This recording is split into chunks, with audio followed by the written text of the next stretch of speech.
ለእንጨት የሚሰግድ ለድንጋይ የሚሰግድ በባህር የሚያመልኩ መድኃኒት የሚቀምሙ ጠንቋዮች ነበሩበት። አባታችን ተክለ ሃይማኖት ስለ አካባቢው ሲሰሙ ቸይ የምትባል ወንዝን ተሻግረው ከተታ ገቡ።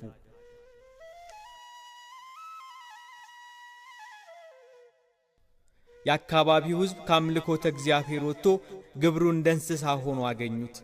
እግዚአብሔርን አያውቅም ነበር። እሳቸውም ይህንን የተናቀ ሥራ ሲሰሩ አይተው የጌታችን የኢየሱስ ክርስቶስን ነገር ይነግሯቸው ይገስጿቸው ነበር። ሕዝቡ ግን አልተቀበላቸውም፣ በጠላትነት ተነሳባቸው እንጂ ስለ ክርስቶስ እንዳይናገሩ ስለ ወንጌል እንዳይመሰክሩ አሏቸው።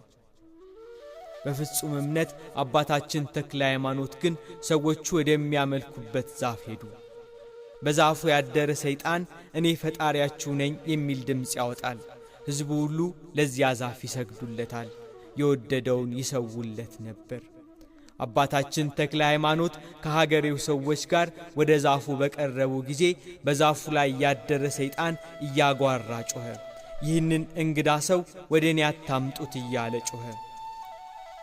አባታችንን አርቀው ሀገሬው ወደሚያመልኩት ዛፍ ቀረቡ። ተክለ ሃይማኖት ግን ፊታቸውን ወደ ምስራቅ መልሰው እጃቸውን ዘርግተው በተመስጦ ስለ ወገኖቻቸው ወደ እግዚአብሔር ይለምኑ ነበር። አቤቱ በፍጥረት ላይ የሚሰለጥነውን ይህንን ሰይጣን ከእግሮቻችን በታች ጣልልን። አቤቱ ይህንን ሰይጣንን አዋርደው። ዘወትር ይረዳሃል ብለህ የነገርከኝን የመላእክት ሁሉ አለቃ የሆነውን ቅዱስ መልአክ ሚካኤልን ላክልኝ። የዚህንም ሰይጣን ኀፍረቱን ግለጥበት። ጌታ እግዚአብሔር ሆይ ምግባር ያንተ ነህ። በዚህ በተሰበሰቡ ሰዎች ፊት ስምህ ይታወቅ፣ ሥራህ ይገለጥ። ጌታ ሆይ አንተ ታላቅ እንደሆንክ ይወቁ እያሉ ይጸልዩ ነበር። ሕዝቡ ወደሚያመልክበት ዛፍ ተመልሶ ሰይጣን ባንቺ አድሮ እየተናገረ ሕዝቡን የሚያስትብሽ አንቺ ዛፍ እኔ በምሰግድለትና በማምነው በኢየሱስ ክርስቶስ ስም አዝሻለሁ፣ ሕዝቡ የእግዚአብሔርን ኃይል ያይ ዘንድ ተነቅለሽ ወደ እኔ ነይ አሏት። ሕዝቡ ለዛፉ ሲሰግድ ያ ዛፍ ከስሩ ተነቅሎ እንደ እግረኛ እየተወናጨፈ አባታችን ተክለ ሃይማኖት ባሉበት መጥቶ ቆመ።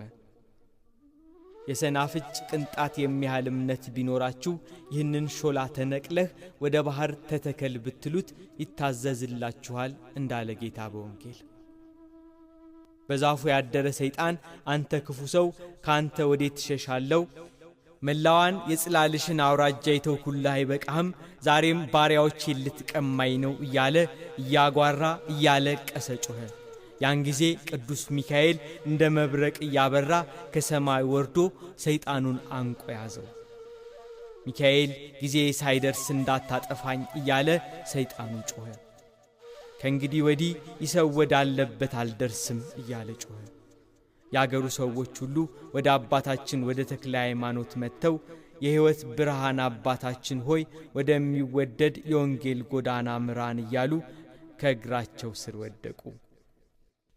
ቅዱስ ዮሐንስ በራዩ የእግዚአብሔር መልአክ ለቤተ ክርስቲያኑ አለቃ ለኤጲስቆጶሱ እንደተናገረው እነሆ መጥተው በእግሮች ፊት ይሰግዱ ዘንድ እኔም እንደወደድኩ ያውቁ ዘንድ አደርጋቸዋለሁ እንዳለ ከእግራቸው ስር መጥተው ወደቁ። የዮሐንስ ራእይ ምዕራፍ 3 ቁጥር 9። ሕዝቡ ሁሉ ተሰባሰበ። ብዙ ሰዎች ወንዶችም ሴቶችም ሽማግሌዎችና ሕፃናት ቦታ እስኪጠባቸው ድረስ ተሰባሰቡ። እግዚአብሔር በአባታችን እጅ ያደረገውን ድንቅ ሥራ ተአምራት ሰምተው የነበሩ ሁሉ እኛም አንተ የምታመልከውን አምላክ አምነናል አሏቸው።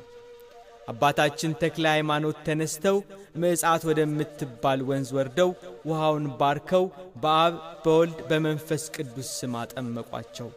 በዚያ ዕለት ለከተታ ሕዝብ ታላቅ ድኅነት ተደረገ። በፍጹም ልባቸው አመኑ። በሕዝቡ ላይ የእግዚአብሔር መንፈስ እንደ ርግብ ወርዶ ሲያርፍባቸው አባታችን ተክለ ሃይማኖት ያዩ ነበር። አባታችን ተክለ ሃይማኖት ወንጌልን እያስተማሩ ስለ ኢየሱስ ክርስቶስ የማዳን ሥራ እየመሰከሩ በሃይማኖት እንዲጸኑ አደረጓቸው። አባታችን ተክለ ሃይማኖት ኢትየብር በምትባል በእንደገና አውራጃ ቤተ ክርስቲያንን ሰሩ። በመስቀል ስም